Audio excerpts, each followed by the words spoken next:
तो इसमें तो मेरा सामान पर जन्म लिए मातृभूमि पितृभूमि मरे जिए हारे जीते संघर्षों में साथ लड़े बलिदान हुए काल चक्र की मजबूरी में रिश्ते नाते बिखर गए। एक बड़ा परिवार हमारा पुरखे सबके हिंदू है संस्कृति सबकी एक चिरंतन खून रगों में हिंदू है। सबकी रक्षा धर्म करेगा उसकी रक्षा आज करें वर्ण भेद मत भेद मिटाकर नव रचना निर्माण करने अभिनव अक्षय है अविनाशी है। इसी कड़ी में जुड़े हुए युग युग से भारतवासी हैं। हार अथाह यहाँ की महिमा गहरा जैसे सिंधु है संस्कृति सबकी एक चिरंतन खून रगों में हिंदू है। विराट सागर समाज अपना हम सब इसके बिंदु हैं संस्कृति सबकी एक चिरंतन खून रगों में हिंदू है।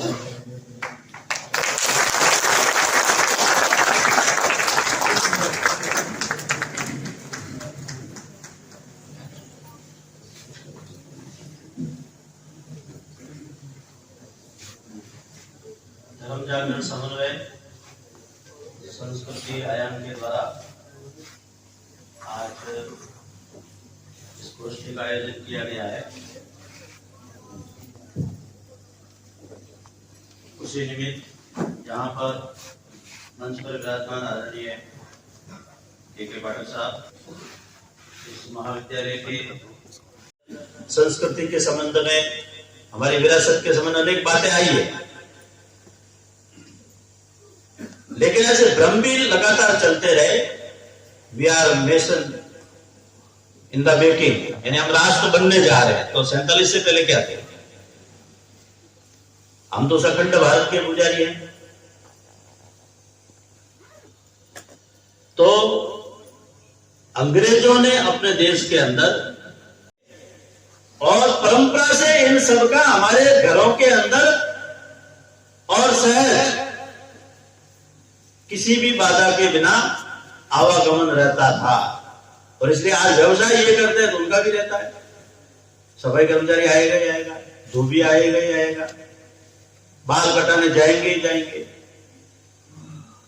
तो इस कारण से जब देखते हैं कि जनसंख्या का असंतुलन जब से बढ़ा है तब से एक तो स्वावलंबन का नुकसान हो गया और जो लोग परंपरागत स्किल्ड थे, कौशल था जिनके अंदर, वो जॉब के चक्कर में 10,000 15,000 की नौकरी करके अपने आप को इस प्रकार का दिखाने की कोशिश करते हैं, सब जॉब करते हैं।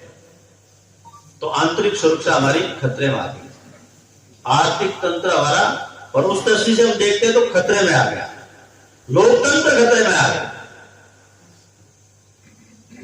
लोकतंत्र के अंदर नीति नियम ये देख करके, नेता नेतृत्व को देख करके चुनाव होना चाहिए, लेकिन फतवे जारी होते हैं।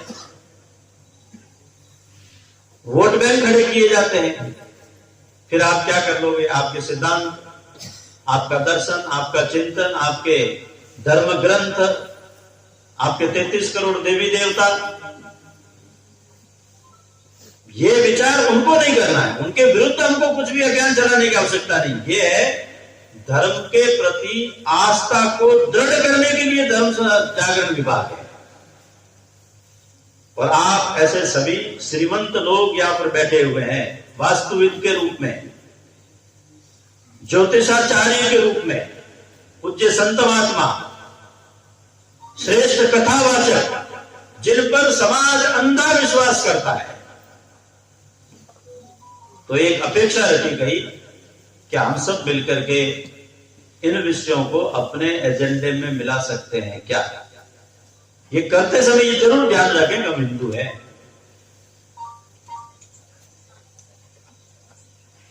हिंदू होना मतलब है वो मानवीय है, वो सर्वभौमतु सुखिनः का ही जाप करता है, वो वसुदेव कुटुंबकम का ही मंत्र लेकर के चलने वाला है, चराचर जगत के प्रति सम्यक दृष्टि रखने वाला वो हिंदू है।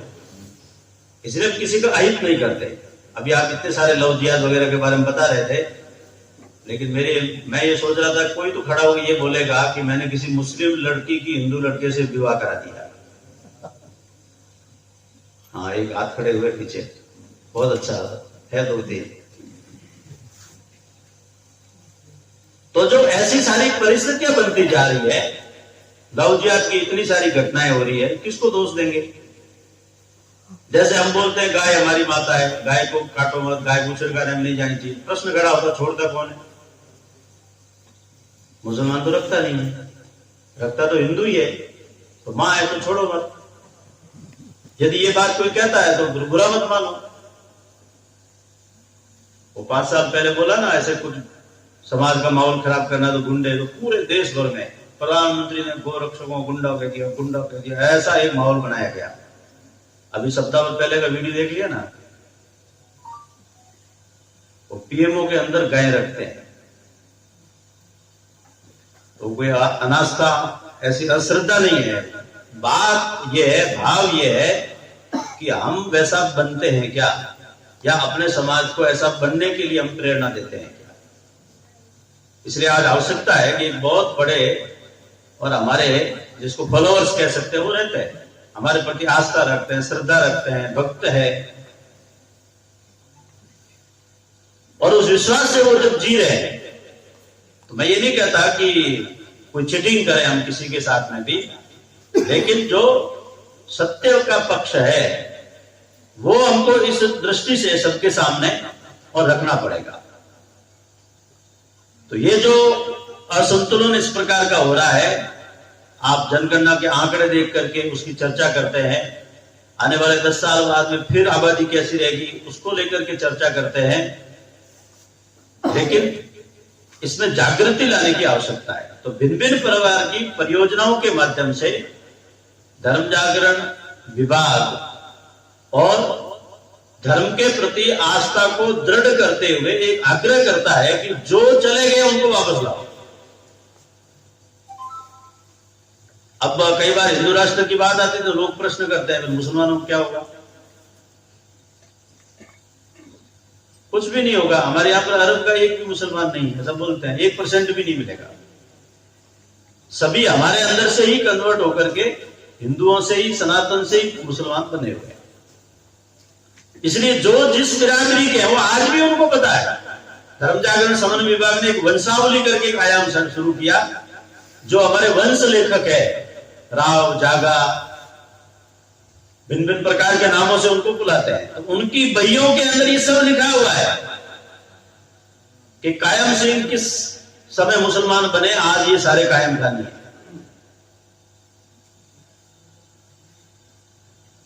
कितने वर्षों पहले पहला इस जाति का जो था हिंदू वो मुस्लिम बना है, सबका रिकॉर्ड है।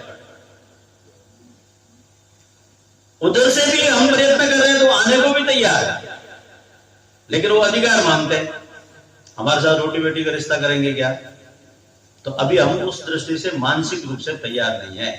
इसलिए हमारे यहां पर कुछ ऐसी जो मार्शल कौम है और उनके अंदर से जो चले गए थे, उनकी बैठकें भी हो रही है, आग्रह भी किया जा रहा है कि आप अपने समाज का मन बनाइए। जिस दिन हमारा मन बन गया उस दिन एक दो घर वापसी नहीं होगी, हजारों के अंदर घर वापसी हो।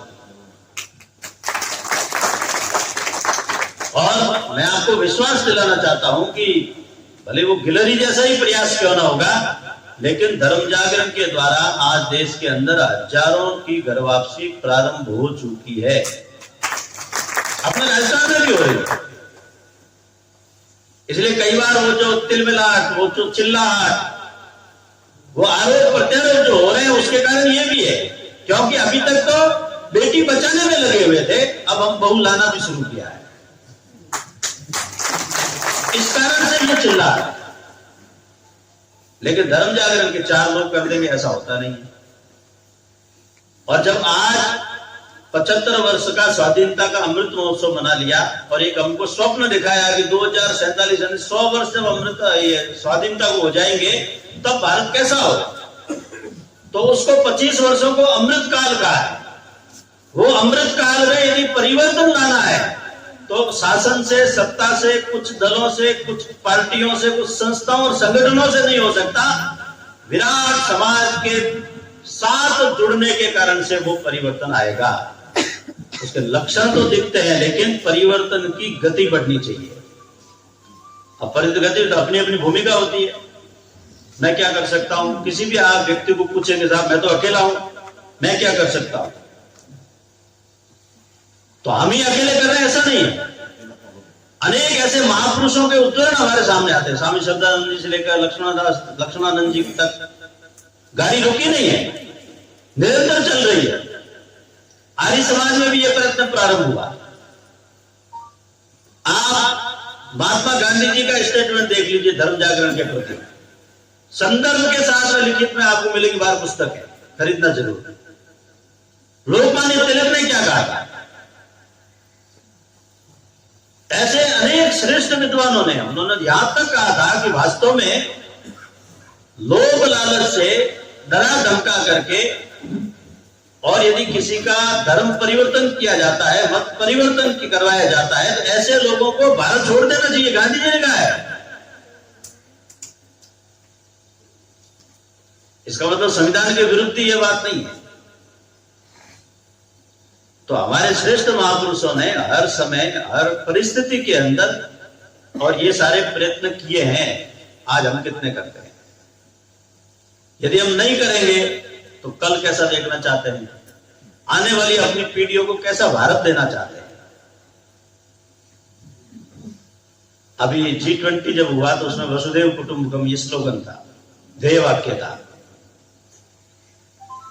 पाठक साहब बता रहे थे बड़े बड़े लोगों को शर्म आती है अपनी परंपरा को दिखाने के अंदर। उन्हें लगता है यार मैं थोड़ा एलिट क्लास में जाऊंगा, पता नहीं लोग क्या समझेंगे मुझे। लेकिन अभी जब ये वसुधैव कुटुंबकम हुआ और उसके अंदर आपने देखा होगा कि कैसा एक गर्व और गौरव दिखना चाहिए। तो मैंने एक सीन देखा, मैंने कई जगह उसका वर्णन किया। संयोग था कि वो पूरा G20 को मैंने उतना ही देखा टीवी के अंदर, बाकी तो टीवी वगैरह हमारे होती नहीं, इसलिए कहीं पर भी गए तो भोजन करने तो वो चल रहा था। तो भारत की महामहिम राष्ट्रपति खड़ी है, माननीय प्रधानमंत्री एक एक राष्ट्राध्यक्ष को ला करके उनका परिचय करवा रहे हैं। आपने देखा पीछे कौन सा बैकड्रॉप में पर्दा क्या था? किसका फोटो था? वो जिसको खंडर कहते हैं उसका था, नालंदा विश्वविद्यालय का। और सबसे बड़ी बात है, आप उसको बारीकी से देखेंगे तो जितने गोरे आए यूरोपियन, मुझे लगा उनको वो 5 सेकंड, 10 सेकंड, 20 सेकंड तक समझाते हैं ये क्या है। मुझे ऐसा लगा कि कहीं ना ये बताते हैं कि तुम्हारे पूर्वज भी कभी यहां पढ़ करके गए हैं। तो ये जो एक अभिमान की बात है, जब हमारे सामने इतने सारे मुद्दे रखे जा रहे हैं, एक परिस्थिति ऐसी बनी हुई है, विश्व के वो सारे लोग तैयार हैं हमें अग्रसर करके और पीछे चलने को। वो तैयार है, भारत नेतृत्व तो करे, लेकिन भारत का समाज तैयार है क्या? तो प्रश्न खड़ा होता है, हम तैयार नहीं है। और इसलिए हमको कुछ बातें बताई पंच प्रण के रूप में। एक विकसित भारत का संकल्प ये रहना चाहिए। इसलिए आजकल वो विकसित भारत संकल्प यात्रा चल रही है, वो भारतीय जनता पार्टी का एजेंडा नहीं है। वो विकसित भारत का एक संकल्प कैसे बन सकता है। दूसरा बताया कि अपनी विरासत और संस्कृति के प्रति गर्व चाहिए। औपनिवेशिक मानसिकता से हम बाहर निकले हैं। हमारे यहां तो कुछ नहीं था, तो अंग्रेज आए तब इतना सारा कर दिया।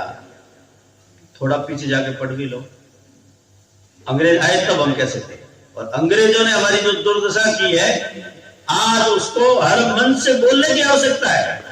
नहीं तो हमारा यूथ क्या देखता है, हमारे पास तो कुछ भी नहीं था, हम तो अनपढ़ थे, कबीलों के रूप में रहते थे, सपेरों के रूप में रहते थे, जंगलों में रहते थे, सभ्यता नाम की कोई चीज नहीं थी।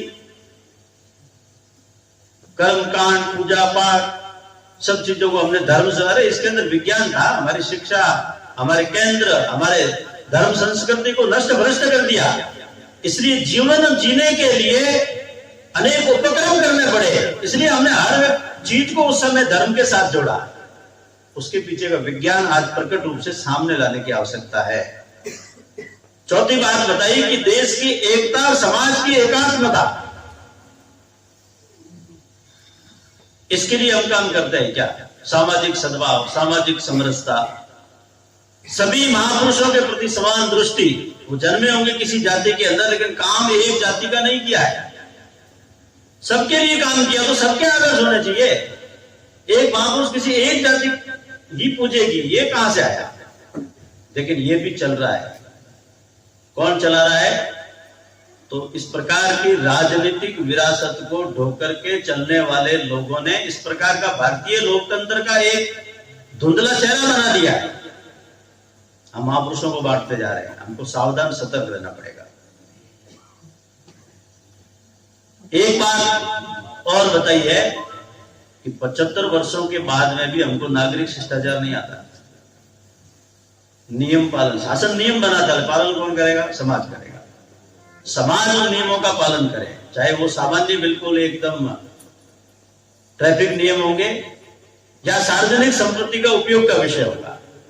सार्वजनिक बिजली है, सार्वजनिक पानी है, उसका सदुपयोग कैसे किया जा सकता है, लाइन में कैसे खड़ा हो सकता है, यहां से लेकर के अपने घरों में और परिवारों में होने वाले बड़े बड़े आयोजनों में होने वाली फिजूल खर्ची को भी हमको रोकना है। जिस प्रकार हम खाते हैं तो उसका जो दुष्परिणाम दिखता है वो आप सभी महसूस करते हैं कि खाने से अधिक खाने की सामग्री उस कचरा पात्र के अंदर जूठन के रूप में फेंक दी जाती है। जिस देश के अंदर इतने लोग जिनको 2 समय का पूरा भोजन नहीं मिलता, वहां पर ऐसे संभ्रांत परिवार इस प्रकार का प्रदर्शन करते हैं। क्या नागरिक दायित्व में नहीं आता? क्या उस फिजूल खर्ची को नहीं बचाया जा सकता? इतनी छोटी छोटी बातें आज ये ट्रेनिंग के रूप में करने की आवश्यकता है। संघ के 100 वर्ष हो रहे, 2-3 बातें बता के बात पूरी करता हूं। तो शताब्दी वर्ष के अंदर संघ ने भी समाज के सामने कुछ विषय रखे। संघ का काम शाखा चलाना, वो हमारा प्राइवेट काम है। हम नहीं कहेंगे आप हमारी शाखा में आओ, हमारी शाखा को ठीक करो। जो करना है वो कार्यकर्ता सुनिश्चित करेंगे। लेकिन यदि परिवर्तन की जब बात आती है तो अकेले कार्यकर्ता नहीं कर सकते। आप सभी महानुभावों का उसमें योगदान चाहिए, तब हमारी धर्म संस्कृति बचेगी। उसमें पहली बात है समाज परिवर्तन में सामाजिक समरसता।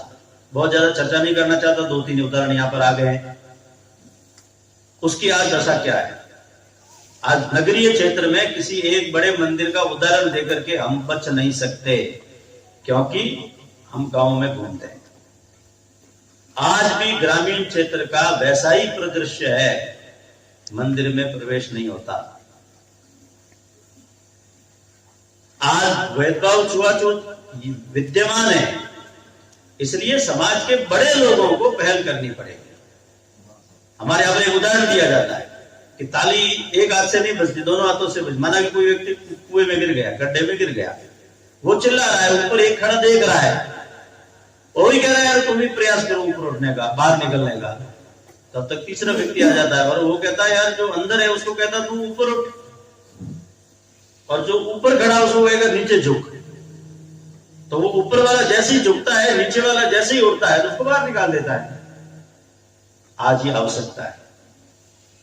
जिनको पीढ़ी दर पीढ़ी संस्कार है, हमारा प्रारब्ध है कि हम इस परंपरा में जी रहे हैं, लेकिन आज भी हमारे अपने कहलाने वाले कीड़े मकोड़ों की तरह जी रहे हैं, तो वो यदि इन सब चीजों से वंचित रहे हैं तो कहीं न कहीं हमारे पूर्वजों का भी एक दोष है। हालांकि वो प्रायश्चित शुरू हो गया है, इसलिए आग्रह यह है कि संघर्ष की आवश्यकता नहीं है, विवाद पैदा ना करें, झगड़ा ना करें, परिवर्तन की शुरुआत करें। वो कहां से होगी? स्वयं से होगी। दूसरी बात है पर्यावरण को लेकर के हमने जो 5 मुद्दे तय किए जिसके लिए हम लगे हुए हैं, तो पर्यावरण में 3 बातें तय की है: वृक्षारोपण, जल संरक्षण और प्लास्टिक मुक्तता। आज पता चल जाएगा आज के भोजन में प्लास्टिक का उपयोग हुआ है कि नहीं हुआ है। अब ये तीनों बातों को लेकर के काम करने की आवश्यकता है।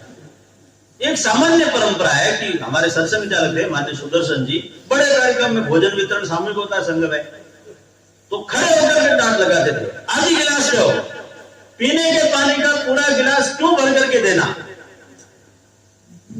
यदि आप पूरा गिलास 2 घूंट लेकर हाथ में उसको फेंकता है, वो सामान्य पानी से महंगा होता है, उसके लिए बिजली जली है, मशीन का उपयोग किया गया है, वगैरह वगैरह जो भी है।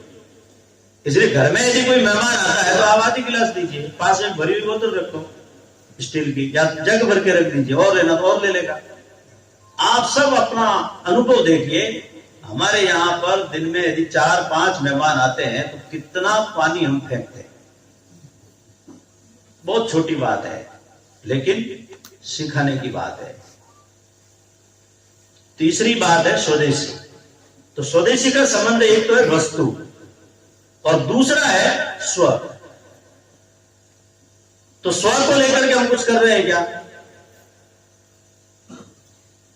3 बातों को लेकर के, स्वराज, स्वदेशी और स्वधर्म को लेकर के स्वाधीनता का आंदोलन लड़ा हुआ, आप पूरा पढ़ करके देख लीजिए। लेकिन स्वाधीनता मिलने के बाद हम इनको भूल गए। तो वस्तुओं के साथ में हमको ये देखना पड़ेगा अपना स्वत्व जग रहा है कि नहीं जग रहा है। स्व की व्यापक परिभाषा है, हम सब विद्वान लोग हैं इसलिए उसके बारे में भी विचार करें।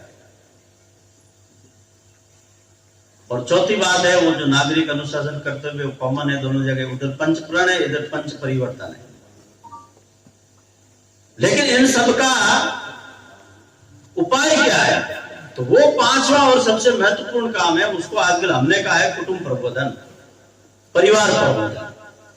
इसलिए आग्रह किया है संघ के भी बड़े बड़े कार्यकर्ताओं से, 2 टूक आग्रह किया जाता है। आपके मन में कोई भेदभाव नहीं, आप समरसता को मानते हैं, लेकिन आपका परिवार मानता है क्या?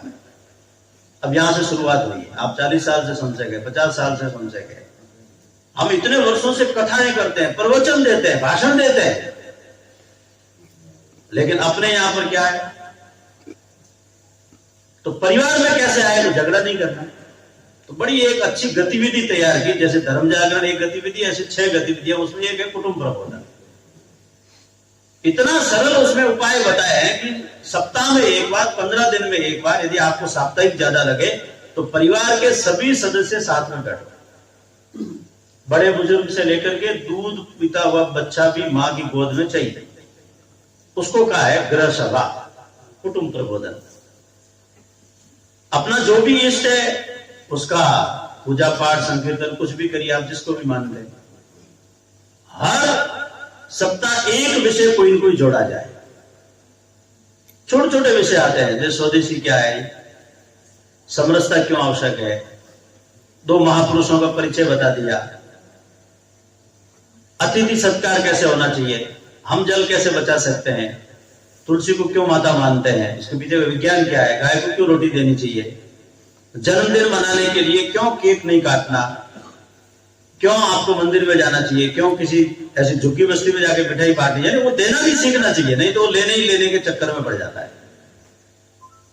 बच्चे हैं जिद करते हैं, इतना करने के बाद भी केक काटे तो काटे। हमारे यहाँ पर कुछ भी फर्क नहीं पड़ता, क्योंकि हमारी जड़ें इतनी गहरी है कि हम 800-900 वर्ष के संघर्ष में भी वो आपका ही हमको उखाड़ नहीं सके। तो हमारे बच्चे यदि केक काट रहे, हमारी संस्कृति नष्ट हो जाएगी, गलत बात है। लेकिन अपनी परंपरा को कैसे भूल सकते हैं? इसलिए पहले उन परंपराओं को स्थापित करने का स्थान क्या होता है? स्वामी विवेकानंद जयंती है, घर का एक बच्चा विवेकानंद बन के उसके जीवन की कथा सुनाएगा। झांसी की रानी आई तो अपनी बच्ची झांसी की रानी बनेगी, वेशभूषा पहन करके घर में खड़ी होगी। साहब अपने आप संस्कार बदल जाएंगे। क्यों किसी की आलोचना करना, क्यों पाश्चात्यकरण का विरोध करना? आपकी घर की दीवारें क्या कहती है? कौन बैठे हैं दीवार के ऊपर? इसको हमने कहा ये कुटुंब तत्वों है। इसलिए समरसता है, स्वदेशी है, पर्यावरण है, गो सेवा है, धर्म जागरण है, इन सब विषयों को हम स्थापित कर सकते हैं घर से। लेकिन परिवार में बड़े बुजुर्ग भी हैं, तो वो कई बातें हमारी नहीं मानेंगे। नहीं माने तो उन्होंने अपनी उम्र पूरी कर ली, इसलिए उनसे झगड़ा नहीं करना। एक वर्तमान की आयु के पीढ़ी के जो लोग इन विषयों को लेकर के चल सकते हैं, उनको प्रेरित करना, उनका सहयोग लेना, सहभाग लेना, उनके मन में परिवर्तन करना। क्योंकि हम सब जानते हैं, आप भी अपना अनुभव करते हैं कि हमारे परिवार में जो चलता है, आप कितने भी बड़े हो जाएंगे, कहीं पर भी आप जाएंगे तो मन की वो जो भ्रांतियां हैं वो कभी निकलती नहीं है, कहीं न कहीं रहेगा ही रहेगा। आपको लगेगा यार ये पास में बैठा हुआ पता नहीं कौन है, क्योंकि ये बात घर में चलती है। इसलिए कहा है कि समाज परिवर्तन का ठीक उपाय क्या है? तो अपने परिवार से शुरुआत करना। अपने परिवार में जब शुरुआत हो जाएगी तो जिस धर्म जागरण समन्वय संस्कृति विभाग ने आज का ये आयोजन किया है, और निवेदन आप सबसे यही है कि ये सारे मुद्दे हमारे ज्योतिष में, हमारे वास्तु में, हमारे प्रवचनों के अंदर आ सकते हैं क्या? लेकिन तब आएंगे जब कथनी करने का भेद है अपने हिंदू समाज का, और उस दृष्टि से समाप्त हो जाएगा, तब हम इसमें आएंगे।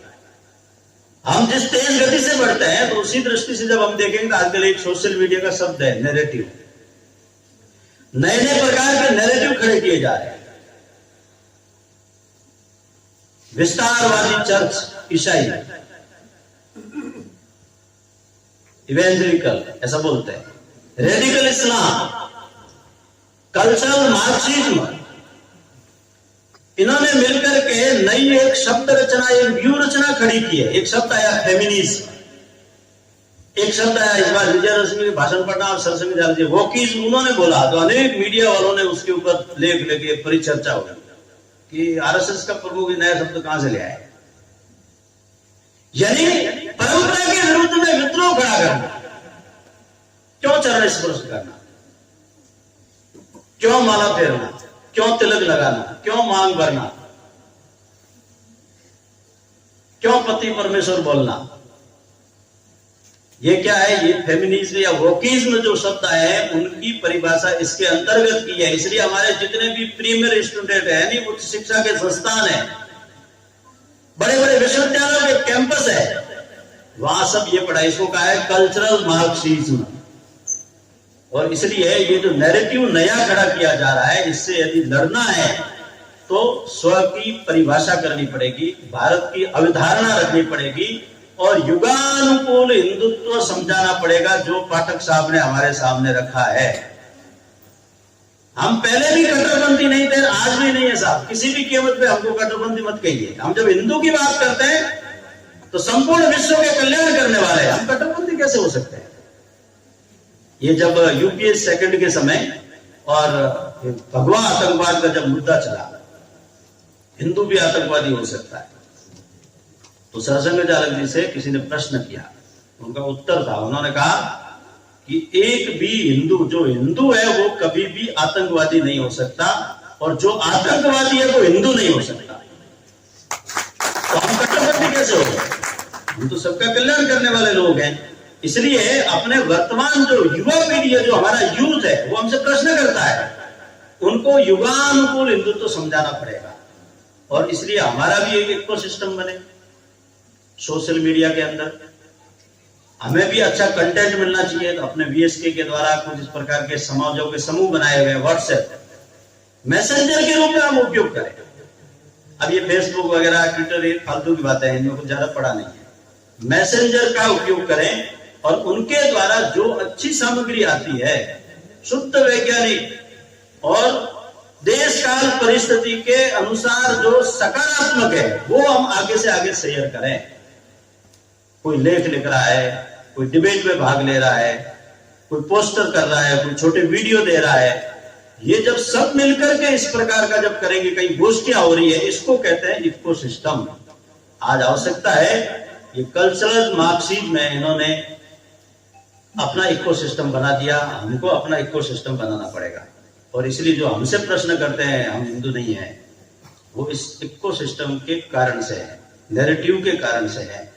इसलिए हमको प्रत्यक्ष अपने जीवन व्यवहार और आचरण से उनको अपना मान करके साथ लेना पड़ेगा। जिन जिन जातियों में से बड़ी संख्या के अंदर लोग गए हैं धर्मांतरित मतांतरित होकर के, उनके विवेक को जगाना पड़ेगा और उनका मन बनाना पड़ेगा कि इनको वापस लाओ।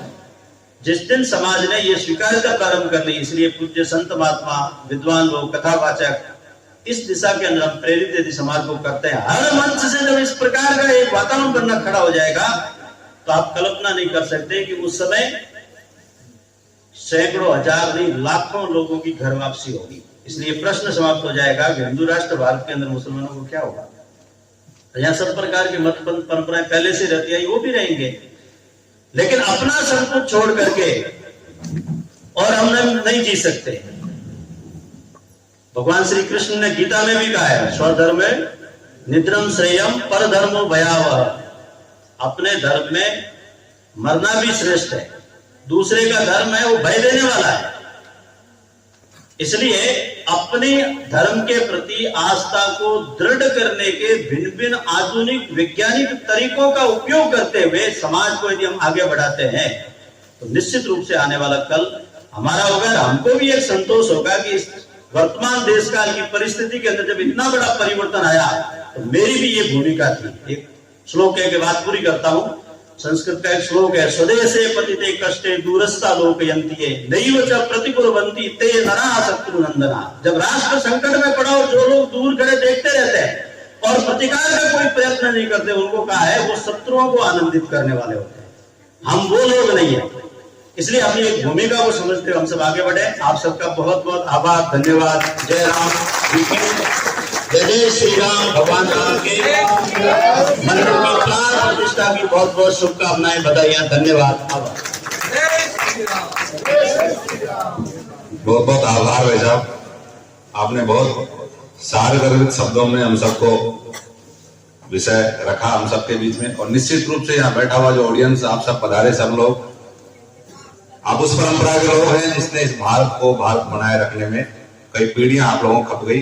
जैसा अभी आप सबको यहाँ से कुछ जानकारी, कुछ विषय आपके बीच में आया है, निश्चित रूप से हम अपने अपने कार्य क्षेत्र में जाएंगे और अपने आचरण से, अपने व्यवहार से जो हम कर रहे हैं उसमें कुछ और अच्छा करके इस भारत को और अच्छा समृद्ध भारत बनाने में अपना योगदान देंगे। अभी मैं धन्यवाद ज्ञापन के लिए जहां साहब से आग्रह करूंगा आए। कार्यक्रम के पश्चात में भोजन है, 50 लोग एक साथ बैठ सकते हैं, तो इसलिए जो वरिष्ठ लोग हैं पहली पंक्ति में वो बैठेंगे, ऐसा आपसे आग्रह है। दूसरी पंक्ति में बाकी लोग बैठेंगे। करोति वाचालं पंगुं लंघयते यत्कृपातमहं वन्दे परमानन्दमाधवम्। धन्यवाद ऋण से ऋणता की ओर ले जाता है, अतः कृतज्ञ हैं हम आपके। सर्वप्रथम ऐसे नव प्रशिक्षु जो ज्योतिष का, धर्मशास्त्र का अध्ययन कर रहे हैं इस महाविद्यालय में, उनके लिए मैं नमन करता हूं, क्योंकि भविष्य हमारा इन्हीं लोगों पर टिका हुआ है। ये व्यवस्था सुलभ कराने के लिए हमेशा जिज्ञासु रही, इसी महाविद्यालय में अध्ययन करते हुए और इसी विद्यालय में नेतृत्व प्रदान कर रहे हमारी इस देववाणी को पुष्ट और संरक्षण प्रदान कर रहे आदरणीय प्राचार्य को अभिवादन, नमन। जयपुर महानगर और प्रांत से पधारे हुए मूर्धन्य आपकी मेधा शक्ति की कल्पना नहीं कर सकते। ये देश, ये समाज आपके ऊपर निगाहें लगा के बैठा हुआ है। हम आपसे अपेक्षाएं कर रहे हैं, संस्कृति आयाम आपसे अपेक्षा कर रहा है। ये संगोष्ठी का एक साथ मिलन और यहाँ आगमन आपका हुआ, आपका बहुत बहुत नमन, आपके लिए बहुत बहुत हम कृतज्ञ हैं और ऋणी रहेंगे। सम्माननीय पंच तत्वों की देह से निर्मित, जिन्होंने अपने शरीर को इस देश के लिए समर्पित कर दिया, सोते उठते खाते पीते चलते निरंतर देश हित का चिंतन करते रहे, ऐसे आदरणीय लिम्बाराम जी, आप इतनी प्रतिभा के धनी इच्छुक और इतने व्यस्त होने के बाद हमें यह समय मिला, आपका वंदन सुनने को मिला। हम आपके आभारी और बहुत बहुत कृतज्ञ हैं। मेधा शक्ति के धनी सौम्य मूर्ति, आप भारतीय प्रशासन के वरिष्ठ अधिकारी, कोई कह सकता है देखने के लिए आपके एक सामान्य, ये होती है विद्वता की पहचान। आपको एक छोटी छोटी सी, कितने उदाहरण दिए, छोटी छोटी सी बातों को लेकर के ऊपर तक जाना, ज्ञान का अखंड भंडार आपने। मैं प्रभावित हुआ जब आप शिक्षा विभाग का नेतृत्व कर रहे थे, उस समय आपका मैंने संयोजित भाषण सुना, उद्बोधन सुना, उस समय से मैं बहुत ही प्रभावित हूं। आपको इस समय वह वित्त व्यवस्था भी आपको दी है इसी संयोजन के लिए। यह समूचा राजस्थान आपसे अस्पष्टता की समीक्षा करते हुए मैं आपका बहुत ही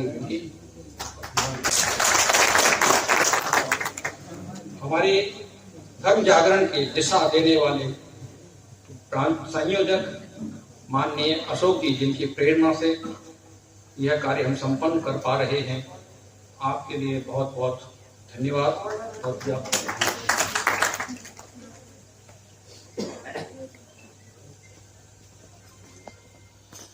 यह सभागार, यह व्यवस्था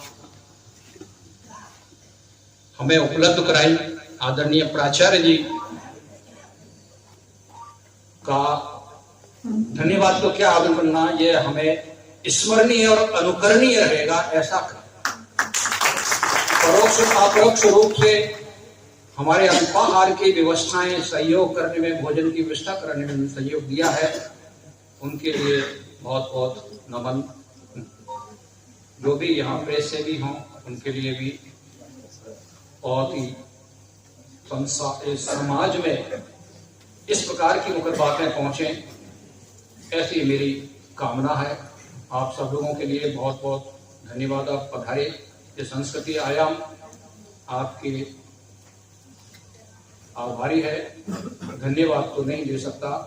आपका हमेशा अभिवादन और हमारे सम्माननीय, हमारे पूज्य है, किंतु अपेक्षा जरूर करेगा कि हमारे समाज में जो आज का उद्देश्य था वो हमारा किस प्रतिशत तक पूर्ण हो। आप सब अपने फील्ड में काम कर रहे हैं, ऐसे और करते रहेंगे, तभी हमारा यह धर्म संस्कृति का समाज का पुष्ट रहेगा। एक बार सम्मानीय मंच के लिए हम कर्तव्य ध्वनि से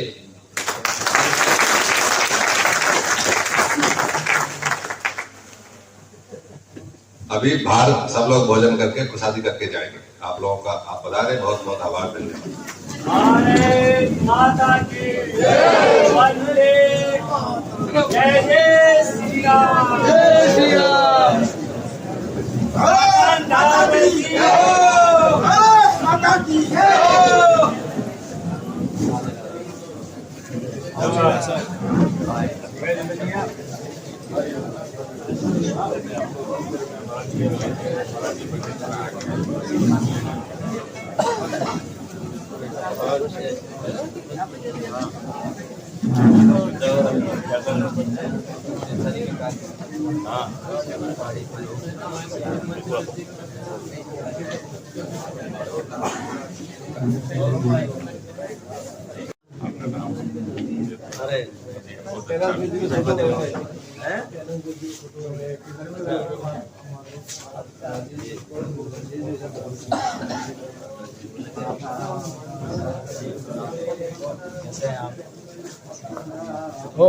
भाई जी प्रणाम प्रणाम।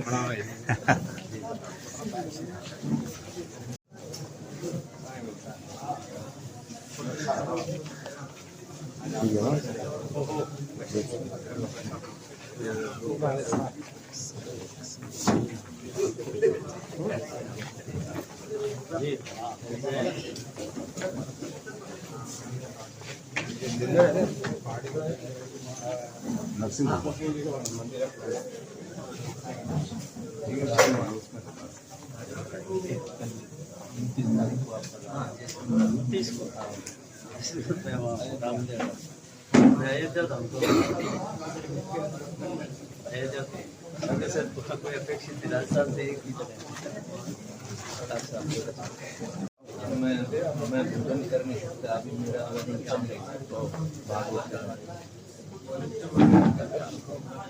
आएंगे कभी ये लाइव अपने पास जी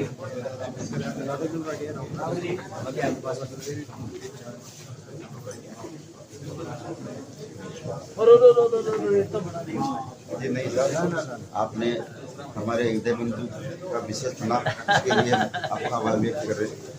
मैं 30 साल से सुंदरकांड कराता हूँ छोटे कुमार श्रीवास्तव और 38 साल से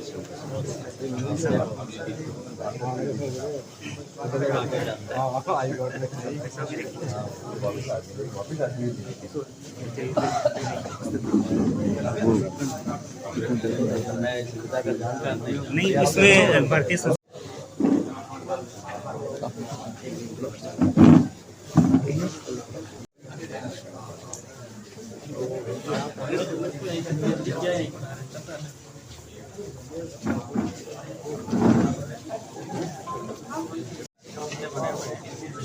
प्रयास करेंगे जैसे भी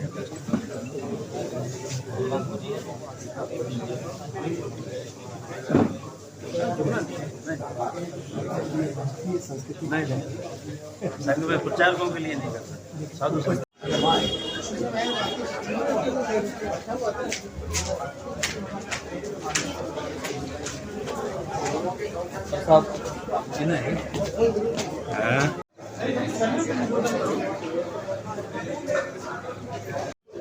भाई साहब प्रणाम।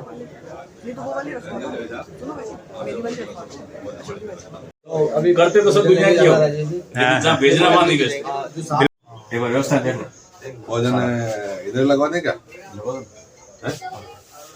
तलोड़े हैं ये बनाने में बहुत देर आएगा। ठीक है फिर ऐसा करवाएंगे। देख लो पापा चीन जो महाविद्यालय उनमें से एक है। तो ये हमें गौरव प्राप्त है कि हम यहाँ के छात्र भी रहे और यहाँ सेवाएं भी दे रहे हैं। ये बहुत दुर्लभ योग होता है। शंकर दास जी का अपने निंदन है ना वहाँ पे कछुआ जैसे आपने नाम लिया तो दूर स्थान भी वो उसी से संबंधित में है। तो आप एक बार वहाँ पर आए मंदिर में पानी मंदिर है। जी जी हम इधर अपने अजी आप तो रहवाले वावे किसी का भला करने के लिए बताना पड़ेगा किसी और किस तारीख पे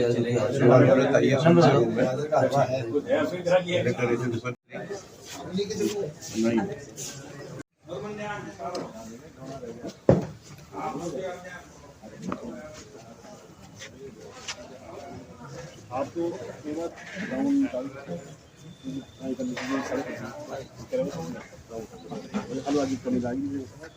ये वो लियो